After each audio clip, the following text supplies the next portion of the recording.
लेकिन राजा एक बेटी की कामना करता था। जब रानी को फिर से गर्भवती होने का पता चला तो राजा ने एक कठोर निर्णय ले लिया। अगर इस बार बेटी हुई तो मैं अपने सभी 12 बेटों को मरवा दूंगा। राज्य की सारी दौलत मेरी बेटी की होगी। बाकी 12 को मरना होगा ताकि उसका धन बहुत हो और वही अकेली राज्य की उत्तराधिकारी बने।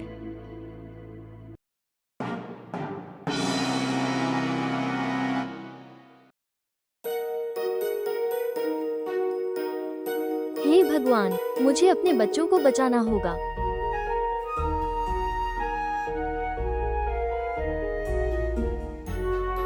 रानी दिन भर बैठी रोती रही, जब तक कि सबसे छोटा बेटा, जो हमेशा उसके पास रहता था, बेंजामिन उससे बोला, प्रिय माँ, आप इतनी उदास क्यों हैं?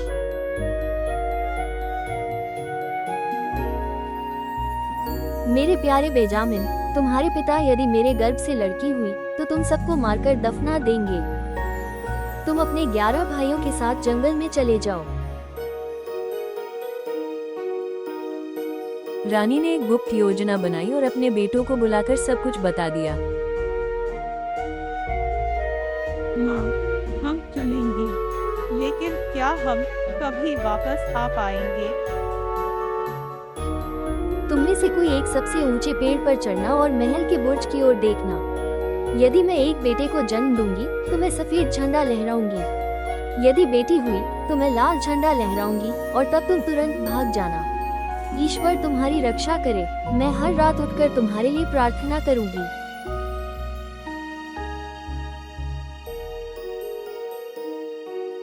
बारहों भाई जंगल में जाकर एक छोटी सी झोपड़ी में रहने लगे। समय बीतता गया, उन्हें घर की बहुत याद आती थी।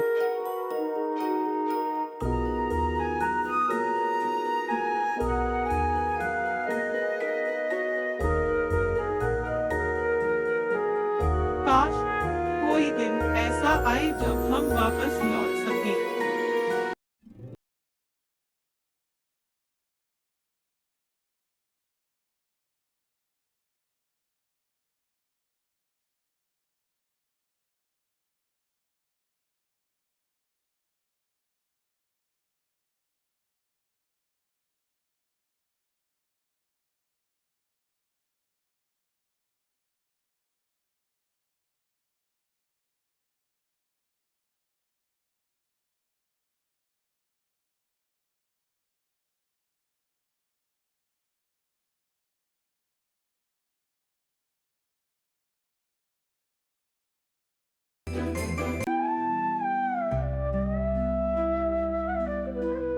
माँ, मेरे कोई भाई क्यों नहीं है?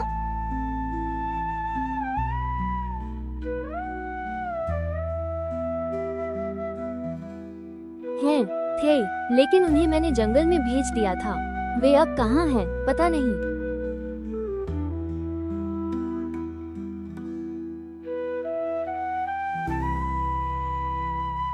सिर्फ भगवान को पता है कि वे कहाँ हैं। वे दुनिया में कहीं भटक रहे हैं।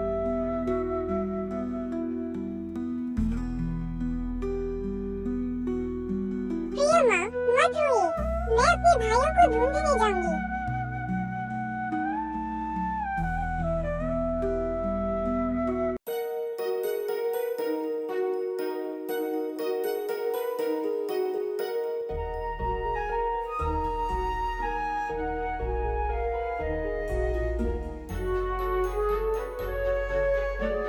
तुम कहाँ से आए हो और कहाँ जा रही हो?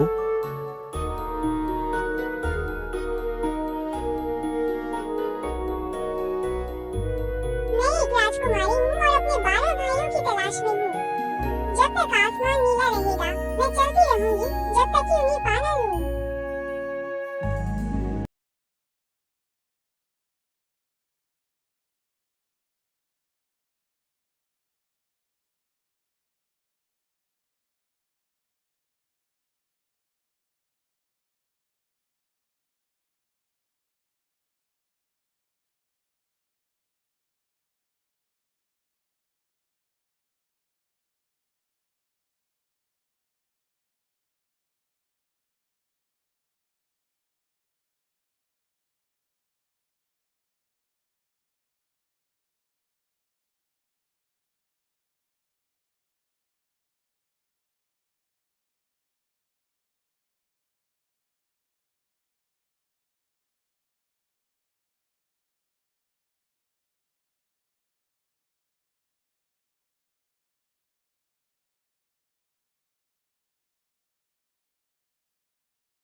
वो घर भी साफ सुथरा रखती और बिस्तर सफेद और सजीव बिछाती।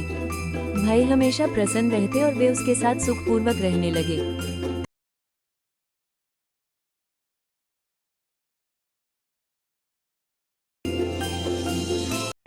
एक बार उस जादुई घर के पास एक छोटा सा बगीचा था जिसमें 12 सफेद लिलियां खिले थे।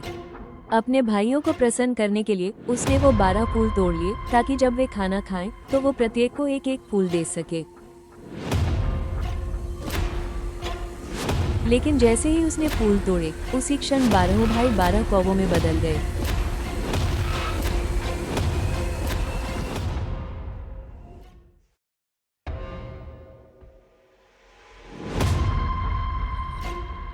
अब बेचारी लड़की अकेली जंगल में रह गई।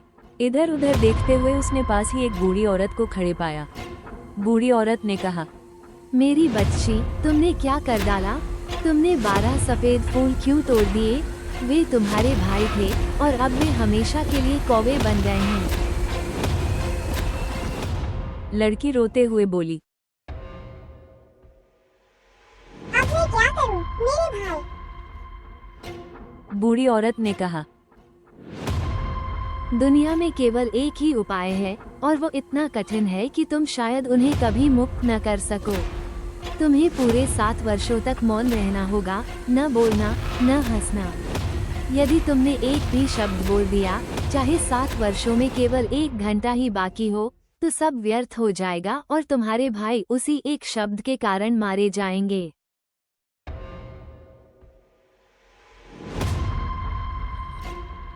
राजकुमारी ने चुप रहने की कसम खाई और 7 साल तक जड़ी बूटियों और फूलों से अपने भाइयों के लिए कमीजें सिलने लगी। बहन ने बिना झिझके ये कठिन व्रत स्वीकार किया और अपने भाइयों को बचाने का प्रण लिया।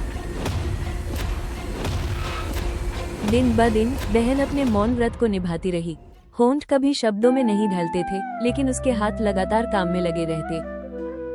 वो चुपचाप कोमल हाथों से पंखुड़ियों और तनों को बुनती, एक एक टांका स्नेह से भरकर लगाती। हर फूल की खुशबू मानो उसकी प्रार्थना बनकर भाइयों के लिए कमीज में समा जाती। उसका मौन, उसकी मेहनत और उसका प्यार सब उसी रंग बिरंगे कपड़े में जीवित हो उठते।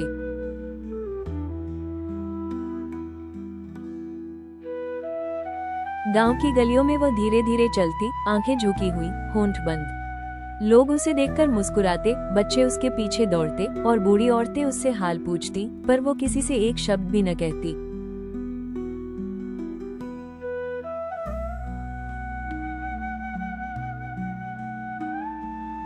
आपकी आंखों में तो कहानी है, मगर आप बोलती क्यों नहीं? आप रोज जंगल की तरफ जाती हो ना? वहाँ क्या करने जाती हो? अरे सुनिए तो, आपका नाम क्या है? उसकी चुप्पी में कोई गहरा राज छुपा था जो गांव वालों को और भी जिज्ञासु बना देता। वे उससे बातें करने की कोशिश करते, पर वो बस सिर झुकाकर आगे बढ़ जाती, जैसे उसकी दुनिया उनसे बहुत दूर हो।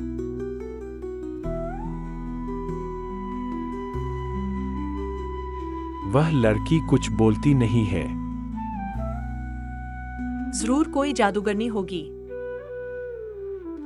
इस लड़की ने कभी कुछ नहीं कहा। यह सामान्य नहीं है। लोगों को शक हुआ कि वो जादू टोना करती है। राजा की सेना ने उसे गिरफ्तार कर लिया और उसे दंड देने का निर्णय हुआ। जैसे ही उसे जलाने का समय आया, ठीक उसी पल 7 साल पूरे हुए। अचानक आकाश में 12 कौवे उड़ते आए।